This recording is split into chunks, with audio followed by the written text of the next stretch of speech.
Mic mic दो mic दो। अरे रुक ए चल सबसे पहले शमशान घाट में तू ही जाइबा हम देखा तनी की ई बाबा सिरवा ठीक नहीं करत है। अरे ठीक रहेला मुखिया जी, जब कोई लगे आवेला तोरे करेंगे मारेगा। हां सारे तो ठीक है बा। सही बोलनी मुखिया जी, गांव में शमशान घाट ना बने के चाहिए। ना बाबू, शमशान घाट गांव में बने के चाहिए।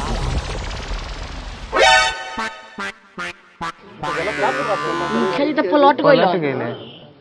5 स्टार डिलक्स शमशान घाट के उद्घाटन होई आ इहे हर हल्का मुखिया के हाथे होई आ तू लोग बहुत संख्या में आई है। ठीक नू ऐसे कि बाबू के हुए गांव में अमर होके तो आइल नहीं थे, आइल बा तो जइबे करी।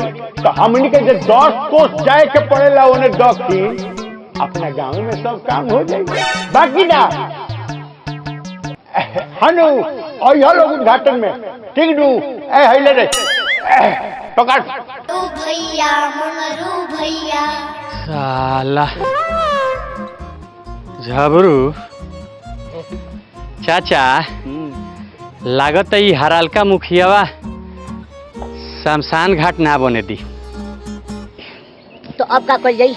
हम का जनता निका कल जाई ते बताओ। बता रे मंगरू भैया इनकरे के सोचे खातिर रखल गेल बा ना। बोलो तू फनीचा का कल जाओ।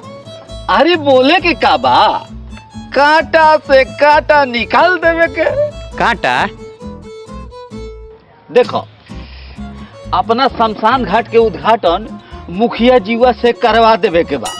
ठीक नो, उद्घाटन के उद्घाटन हो जाई और प्रचार के प्रचारो हो जाई। वाह तू फनीचा उपाय तो बड़ा नीमन बतैला।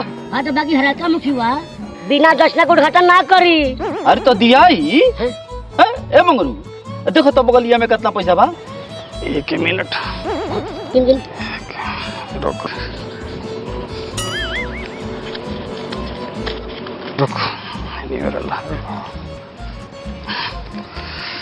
रे तोरा के दिले रहनी निकाल 500। हां दे हमरो देव पड़ी दे ने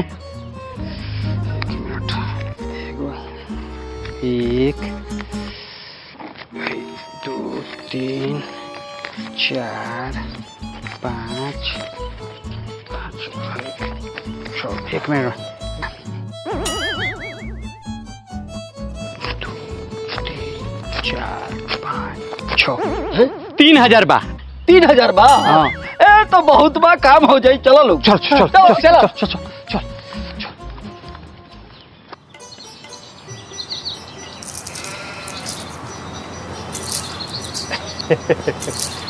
रउआ लोग के बहुत बहुत धन्यवाद कि रउआ लोग एजा पधारनी। ए माइक कहाँ बा माइक? ए दल अरे माइक अरे माइक अभी देख के पकड़ी माइको में करंट आवता। बात बता अब कहता जब सब खून चूस गई फालिश मार दल से हाथ में। रुक 1 सेकंड साला मोते मरबे तो कोनो बात नहीं है। सुन दे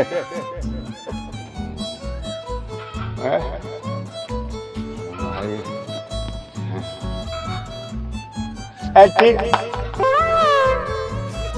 हम ही खाइए ना खा ला खा ला खा ला। 2 अक्षर पढ़ लिया, संतों को दुख दिया। हाँ देखी ई मंगरू आ 2 गो बांस गाड़ के कहता कि डिलक्स शमशान घाट बनाओ तनी। सब लोग मुंह का ठीक बाटे का कहतनी। हमरो घरे आइल रहे। हाँ कहले कि माई के लेके आवा संगे मुर्दा घटिया। हाँ उनका साथे तोहरो के जला देम फ्री में। अरे राम राम राम बताई ई बात ठीक नहीं है। एकरा मतलब कि तू गांव भर के मुआ के पैसा कमाए के चाहता ई ना चली। हम गांव के हर हल्का मुखिया हई, हम आप सबके भरोसा भरोसा हाँ हम रउआ सबके भरोसा दिवा रहल बनी कि हमारा जियते जी श्मशान घाट ना बनी ना बनी ना बनी। अरे ए मुखिया जी,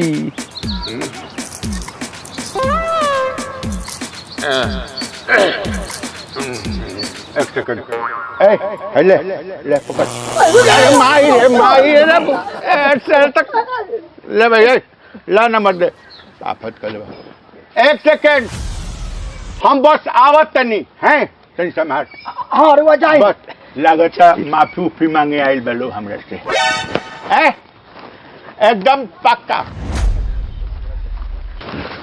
हाँ अब हम कहता नहीं मुखिया जी से कहानी हो एकदम सही कहानी हो।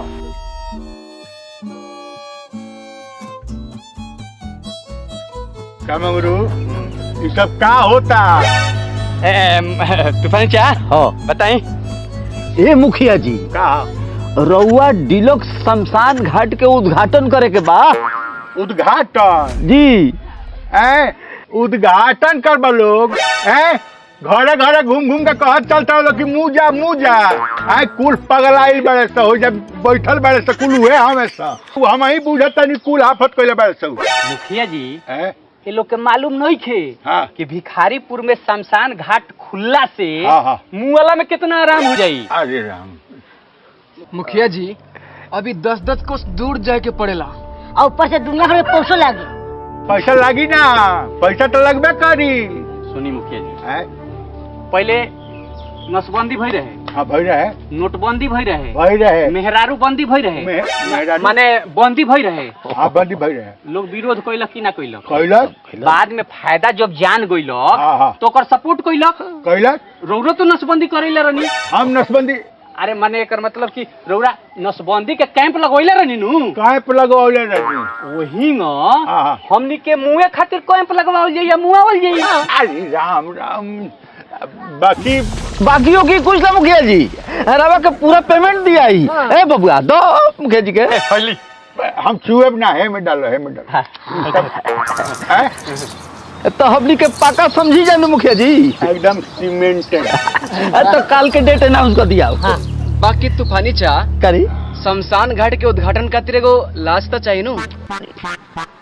अरे हो जाई लास्ट के व्यवस्था हो जी। मुखिया जी जाई कहीं।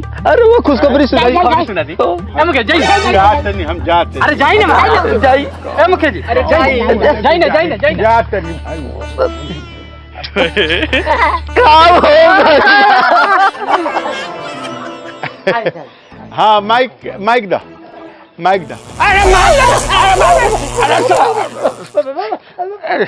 रुक चल सबसे पहले शमशान घाट में तू ही जाइबा हम देखा तनी की ई बाबा सिरवा ठीक नहीं करत है अरे ठीक रहेला मुखिया जी जब कोई लगे आवेला तो करेंगे मारेगा। हाँ सारे तो ठीक है बा सही बोलनी मुखिया जी, गांव में शमशान घाट ना बने के चाहिए। ना बाबू शमशान घाट गांव में बने के चाहिए। मुखिया जी तो पलट गइल। 5 स्टार डिलक्स शमशान घाट के उद्घाटन होई ये हर हल्का मुखिया के हाथे होई आ तू लोग बहुत संख्या में आई है ठीक नू ऐसे कि बाबू के हुए गांव में अमर होके तो आइल नहीं थे आइल बा तो जइबे करी तो हमनी के 10 कोस जाए के पड़ेला उन्हें दक्षिण अपना गांव में सब काम हो जाएगा बाकी ना हनु और यह लोग उद्घाटन में ठीक नू ए हिले रे पकड़